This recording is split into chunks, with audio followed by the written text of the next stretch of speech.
I think in these now this should already be common knowledge. Everyone should already know this, and it's the basic guide to politics. Really, it's that desire is outside of what you are right now. You cannot desire and be that already. Now, a good person can desire to be good, and that's when apparently a contradiction appears. But it's not that they want to be gooder, they want to remain good. Are they remaining good at this point? At the present, yes they are. But at the future, there's no guarantee. But does that non-guarantee, therefore mean that their desire is out of reach? Their desire is out of the question, out of practical reality. And practical reality means right now, going out to the gym and getting strong and muscular like that, but you have to be patient for that shit. So that is what is outside of your reality right now. Now, this person who desires to be nicer, to be gooder, they have to be good in a sense already. Okay? They're already good in a sense already. So they're going to be even gooder by doing even good acts. But since when is there a certain limitation? Where is the criteria of being a good person? And you see, that's when the contradiction just seems to fall apart. It's not really a contradiction. It's just another form of desire. See, because if they're already good, there is no getting gooder. Good is the only final set, that final limit. Now, then there comes great, amazing. But then, again, those are subjective. We do not really know a criteria. Maybe there's a culture, and that culture will give you the limit and the ultimate, They'll see it as a limit, they'll see it as an ultimate. An ultimate good, which is a great, which is an amazing, which is spectacular. And that's what Lacan is trying to, sorry, I'm a bit drunk. That's what Lacan's been trying to say. Desire is outside, and it's a negation of the right now. The anti-American left, they want to negate the whole country, negate the Constitution, destroy, in a form of affirmation of their ideology, which is outside, it's abstract. They claim to be concrete, they claim their ideology to be real, so real they'll hang portraits of Mao, of Stalin, and then they'll burn the American flag and they'll say, these two men hated America. They're just historically illiterate, really, they're incredibly historically illiterate.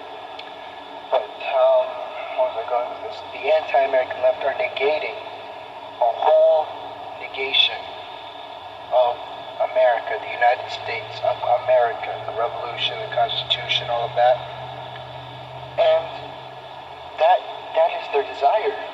It can't be accomplished now.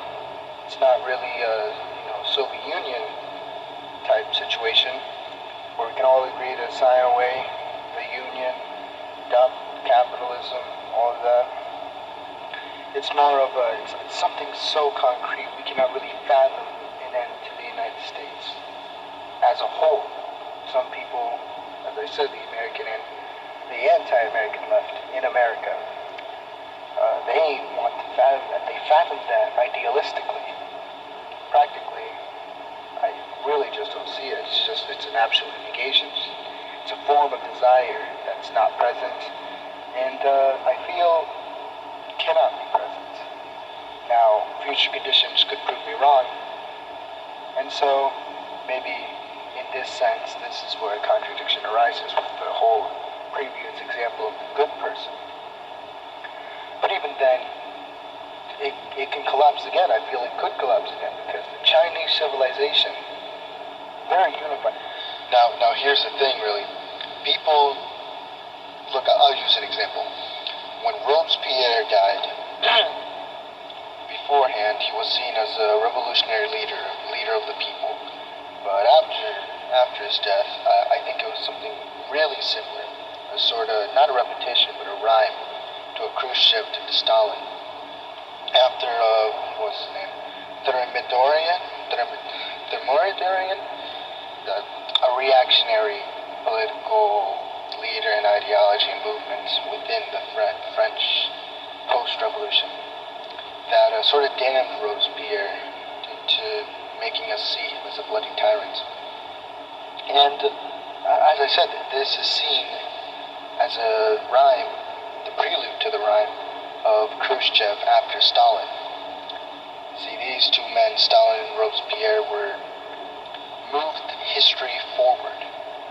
Now people will look at supposed actions of what they did with that they're the culprits of mass terror and all the likes, and they'll say, "Oh my God, how could anyone support these?" And they're living in the luxuries of what they built.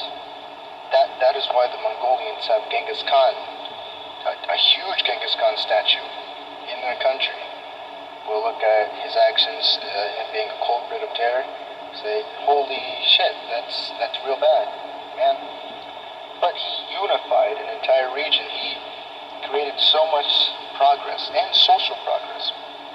This is something even bourgeois academia admits to. And you can't really compare then to right now. You see? Now we can compare the Holocaust to right now because we are still living the results of the Holocaust. We are still, in the effects, the consequences, and we're still in a sort of quasi-20th century, as Mark Fisher says. Still living in the 20th century. We refuse to move forward, really. But I'm still against the idea that history repeats. It's a rhyme. History rhymes. And right now it seems that we are repeating, because we're in the neo-20th century. And, see, this is what's happening. This is what I think is happening. This is only my drunken thoughts. That history has to go forward. You can retreat and then go forward. But it's nothing, planned. You can believe in a God that that commands such.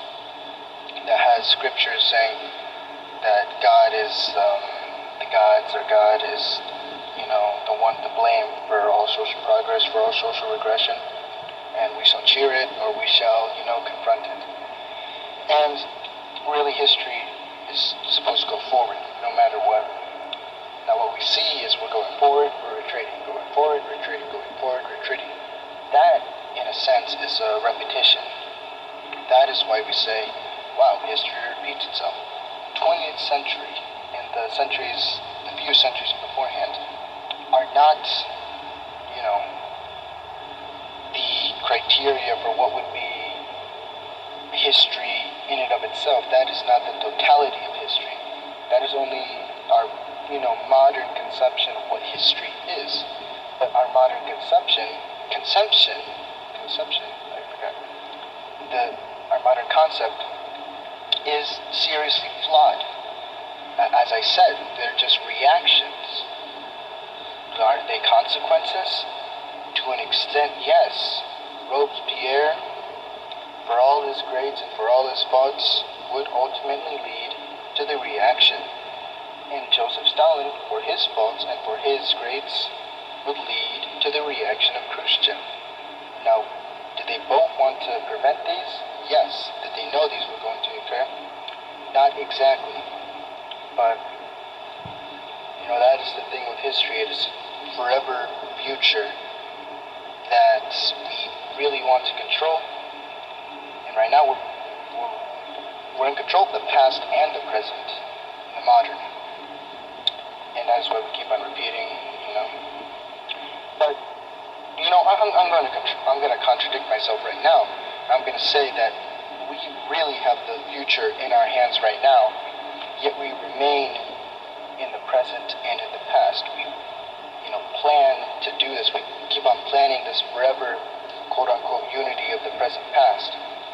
And we only sometimes occasionally bring in the future of AI, chat, GPT, I think, and all the likes, and AI. And we still live in this neo-20th century mindset. And And that's the thing. History is repeating at the present moment with our own perspectives of our modern era, of our own dogmas, of our own serious errors and flaws of viewing history. And that history is to rhyme. History is rhyming, but it is also repeating to us at the very least. And that is, a futurist is trying to say, hey, let it rhyme, don't let it repeat. It's not to repeat, but it is at the present moment repeating ever so constantly. Not exactly. It's not exact. There are similars and there is dissimilars. Similars and differences. And rhyming is forever an exact difference that resonates with the previous. That's why when you write a poem, you can't rhyme cat with cat. You can rhyme cat with gat, with bat, with chat, and it's something different, really. But it still rhymes. You get what I mean? Now with this repetition, what I mean, this repetition is a process. It's a process obstructing this rhyme. It's a process where we still call each other, fascist without knowing the definition of what fascism is. Still go around and parade. Look at this. This is capitalism. This is not. In reality, it's not capitalism. It's bourgeois monopolist socialism. Because capitalism has ultimately, it keeps on self-cannibalizing. We already know this. But we still live in this mindset that capitalism is concrete. There's only one form of capitalism. There is only one form of socialism. And to the latter, I think that's true. There is one form of socialism that is beneficial, that is historic, historic, not utopian. It's real, it's pragmatic, whatever that even means. It's pragmatic, it's rooted. Now, I can't say for sure that I made any progress. Oh my God, that I made any progress in my study, but I hope I did to some extent.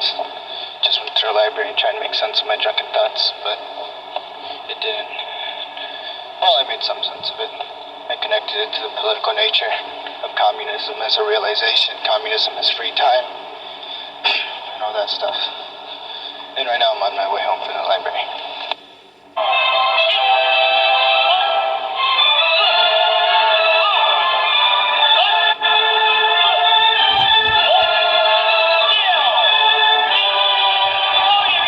Exercise 8.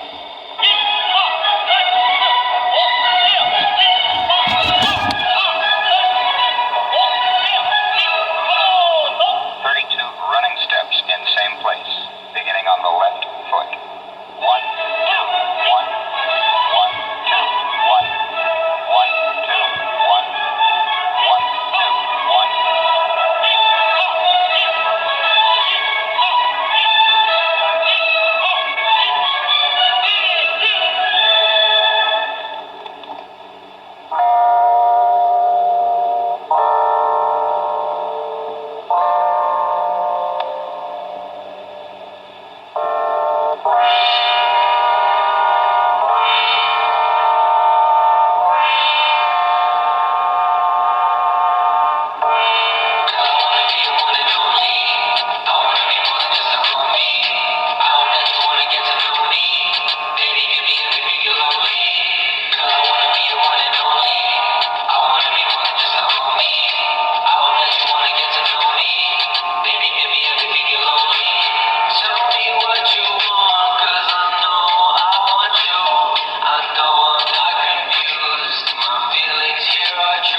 Christian movement. Christianity in Rome was the movement of the proletariat. That's what Christianity was. Christianity was the movement of the proletariat. There was no science back then. Okay? There was very little political ideology. The proletarian movement, the first proletarian movement among the world's first proletarians, originated in the city of Rome as Christianity. Christianity was the movement, the religion, and the organizing tool of the proletariat. That's the most important thing. However, Christianity began to divide. Okay, because on the one hand, many of the Roman proletarians wanted the proletarians to rise up and overthrow the landowners and have a society where the last shall be first and the first shall be last. And everyone has what they need. It's a revolutionary movement, the proletariat. But there started to be some people in the Roman ruling class who said, hey, the Christians are building these orphanages so we don't have all these kids running around, and they're feeding people so we don't have bread riots. Maybe we can use some elements of Christianity. We can kind of water it down and use it to try and stabilize our empire. Right? And as Rome was in decline, gradually Christianity divided into two camps. There was one section that was very much the radical and revolutionary section that held on to the belief in a revolution of the proletariat against the empire. There was another section that was being utilized by the Romans to stabilize their empire. And that became a divide. And if you read the book of Revelation to John, the final book of the Bible, there is a rant against the whore of Babylon. Pages and pages about the whore of Babylon, the great whore. It's pretty clear if you read it. This is the Christian church in Rome ranting against the sellouts, against the people that are collaborating with the Roman Empire, against the other Christians, right? And it's a rant against those, those who are in the name of the Christian religion becoming tools of the empire, right? And that's in the book of Revelation. There's clearly a divide in the early church, right? And eventually, the conversion of Constantine, Rome, as it's falling apart, eventually adopts Christianity as the official religion. Well, that was a little bit of a divide. So, does this parallel Marxism? Of course, right? Marxism is a modern scientific, not religious, scientific movement for the liberation of the proletariat.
offer an example. Now, Mexico must ignore the embargo imposed by the neoliberal-controlled UN and cooperate with Cuba in order to assist the island nation. In itself, Mexico receives the fruits of a win-win cooperation with high-standard medical vaccines, such as those vaccines that prevent lung disease and such. This would be a huge win for Mexico. Medical patents meant to enrich the individual or corporation or state will instead be utilized as a basic fundamental right and necessity to those in need of it, given to them for free. Other scientific endeavors and advancements be shared amongst the people and the world. Number 2, taxation and nationalization. Banks and abundant resources will be nationalized with no compensation to the private owners. The nationalization of these banks are to unleash large-scale industry, eco-friendly industry, and to divert funds for essential industry, international cooperation with poor nations, for the social insurance of the people. State social insurance is to be compulsory to Mexican workers and foreign laborers who must not be exploited, which would derive not from the salary of the worker, but from the state budget and the budgets of state companies and the small private sector. A great portion goes to infrastructure and other economic projects.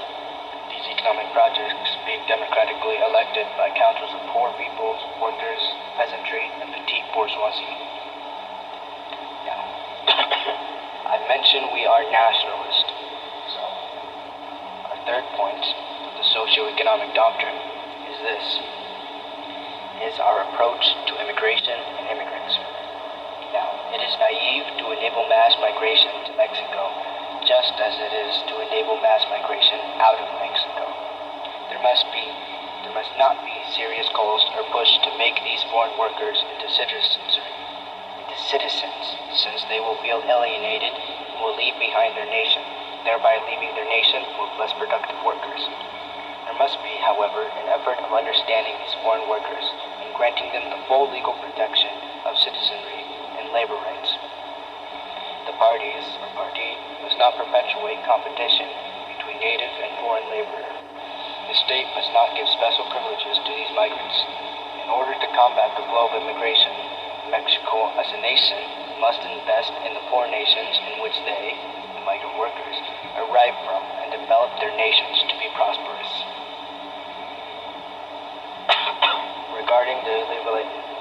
Regarding poverty alleviation, from the newly nationalized, collectivized, and international investment comes economic growth. Full employment of the nation and material needs such as TV, blankets, air conditioning, educational books, ideological pamphlets, and other basic necessities such as food and like, for a functioning home must be guaranteed to every Mexican citizen and family. Mostly family. For the homeless, migrants, rural citizens, students, urban citizens, all of this and food and security must be guaranteed, provided they are also employed and are not lazy opportunists. Basic pension and subsidies for the poverty-stricken rural countryside will be increased. With all this comes the essential realization that housing too is a human right realized by all the prosperity, benefiting the people rather than the class of individuals. And number 5 emphasizes the radical ecology that we follow. The Great Green Energy Replacement. The party seeks to totally expel cruel acts of industry upon nature to prevent its total destruction. The beautiful nature of Mexico must be preserved for generations to come if we are successful in doing so. With this comes a pivotal need not to exploit indigenous land, the need to expand land reservations, and the need to totally eliminate dirty industry and its practice without displacing the workers. Now what shall we do with these workers? Well, instead of firing them, they shall receive new opportunities of employment and receive compensation during their brief period of unemployment. Mexico will embrace nuclear energy and other forms of green energy. A great emphasis on public transportation and production of bikes to increase the well-being of the Mexican citizens' health and strength must be a clear form of practice.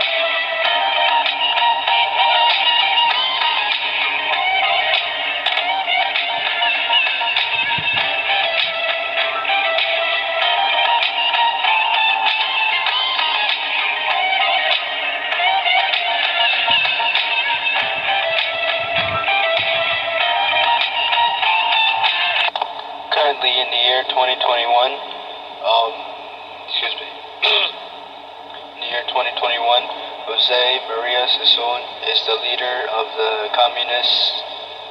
Maoist communist over there in the Philippines, struggling for the emancipation of the people. Currently, I'm about to read On Mass Work by the Communist Party of the Philippines. A. Line and orientation of mass work. What are the principal objectives of mass work? Our mass work has three principal objectives. The first is to form, consolidate, and broaden the revolutionary unity and strength of the people through the establishment of the organs of democratic political power in accordance with the class line of the United Front in the countryside, people's committees in the cities, and mass organizations and mass movements in the countryside and the cities. The second is to establish and consolidate the broadest and deepest foundations among the masses for to protect people's war. The people's war cannot be advanced firmly without the strong support of the broad masses of the people. The third is to establish the broadest and deepest foundation for the formation of the party among the ranks of the people. The party's implementation of mass work accords with the carrying out of its central task of seizing political power. In this work, the broadest foundations of the United Front, the People's Army, and armed struggle, and the formation of the party among the masses are prepared. What is the mass line? The mass line is the basic Marxist-Leninist principle, which is a guide for the masses and for the work and other tasks of the party in order to advance a revolution. It's based and it follows the laws of historical materialism and is an outlook of a society and the revolution.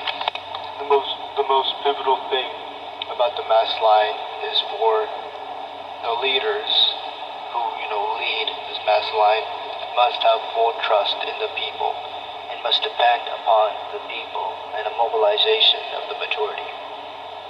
It opposes commandism, where there is a hierarchy of power and whatever goes. Whatever the tippity top say goes. Leaders must be taught, they must know already, and they must follow that they must listen to the people, love them, to unite with them, to mingle among them, and to raise their political consciousness. Socialism is an ideology of the people. It's an ideology in which the workers control the workplace, since the workers are the ones who produce everything, from machines, clothing, chairs, and all that. It essentially says that the people who work, especially the people who work for a living, must be in control. Essentially, it will include most of the people. Of course, not the capitalist class.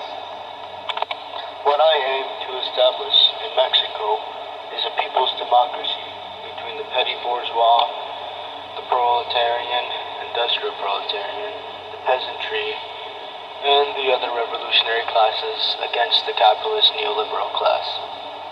This, in turn, must be formed around the basis of a socialist system and for the elimination of the classes.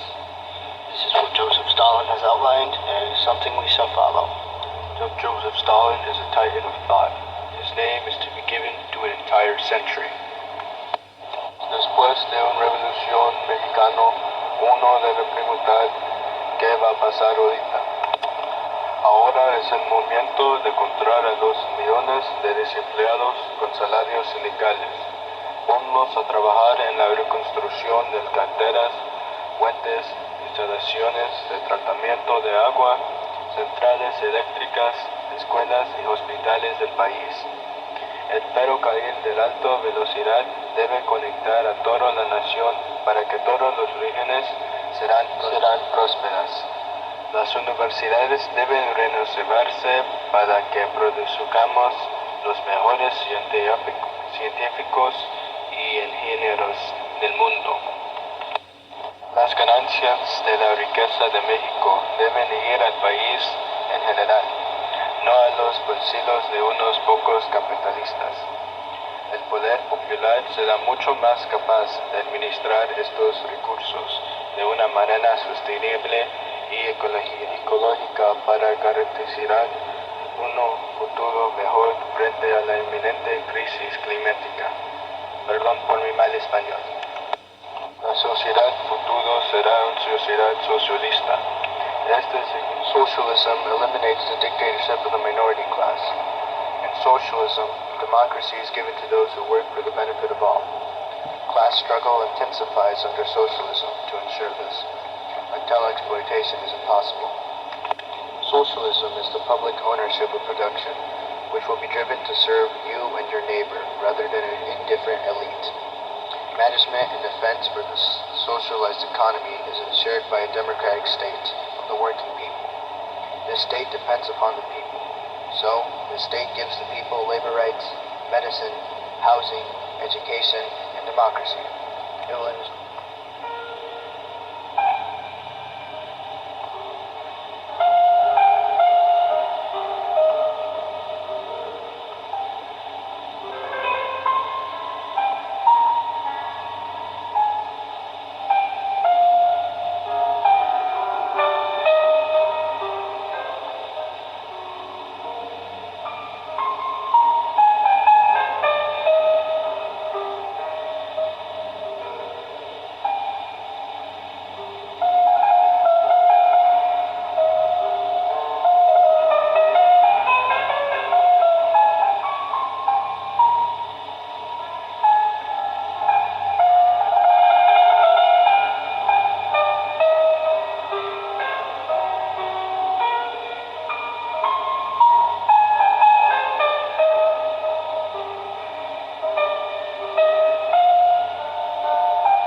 effectively to stop the spread of 4 diseases and cure them before a pandemic occurs. Neither game is more telling about human nature. Instead, it illustrates that the rules and systems governing the game bring out certain attributes in people. The same can be applied for our economic and political systems. Because our system incentivizes profit above all else, the attributes in people to meet those incentives are brought to the forefront. So yeah, humans are greedy and self-serving and egotistical, but they're also cooperative, kind, and community-oriented. Our nature is not fixed.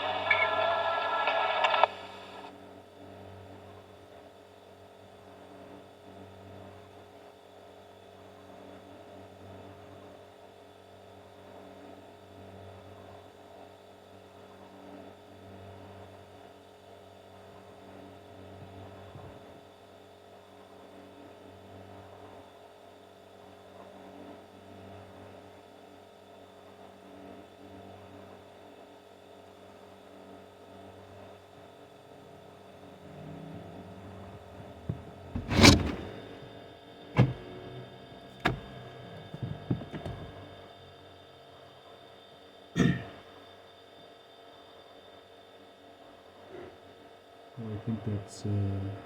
So hopefully you enjoyed these recordings. Yeah.